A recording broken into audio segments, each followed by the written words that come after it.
Dave, first of all, Salford away in the EFL Trophy came in yesterday. Your thoughts on that? And that good reward? I hope for an easier time, maybe. Well, I was watching the draw. I haven't got any thoughts on it because it's a long way off. So we'll deal with that when we come to it. In terms of where you are now at home form, you're unbeaten in League Two this season, the only team to have done it. What's been the secret behind it? Hard work, a little bit of consistency, obviously, with our team, the pattern of how we play. Obviously, some good fortune along the way as well, because every team needs that. And we've just enjoyed putting a show on in front of our home fans, and hopefully they've enjoyed what they've seen most of the time. It's a sort of a well-said thing a lot, isn't it, about home form? If you have good home form, you're down for success, but you've shown that. Well, I mean, we made a point that pre-season, we sort of targeted areas where we felt we needed to improve from previous campaigns. So it was important that we sorted our home form out, and thankfully, so far we've done that. And perhaps last season, Vale Park wasn't always the happiest place. There were a few times where teams scored quite a few goals here. Again, that's something which doesn't seem to be happening.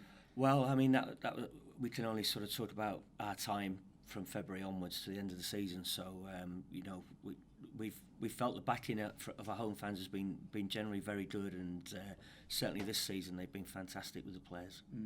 And in terms of the team consistency you mentioned there, again, you brought in quite a few players in the summer, but is it a testament to some of those who were here last season that they've kept their places and progressed? Oh, absolutely. I mean, they've taken on board what obviously the gaffer and the rest of the staff have tried to put in place, and they've gone about their work tremendously well. So no, we're delighted for everyone at the moment. Did you and John think it was possible to get to this stage when you came in back in February? It seemed then as if Port Vale's future was even in jeopardy. We're only just coming up to halfway through a season, so we're happy with how things are going. Obviously, delighted, but there's a long way to go yet. Do you start maybe changing expectations, or was this always just sort of see how we can get? No, we just deal with the next game, and then we move on. Yeah. And in terms of yourself, I mean, you've been back in football, coming up to a year now, and we get into 2020. You must both be delighted to have taken the opportunity and that it is going well. Well, delighted that it's to be back in. Yeah, of course. Nothing's been achieved yet. We're just going along quite nicely. As we've said, we're quite happy with how things are at the moment. But there's another game tomorrow. What are some of the things that you maybe look to improve on the season so far? Well, we're always looking to improve. Whether that be clean sheets, whether that be scoring more goals.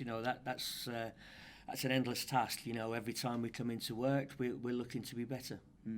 And how's sort of the injury situation this weekend? Who's sort of available and unavailable? Well, I haven't really seen Chris at the moment, but obviously it's just the long-term boys at the moment.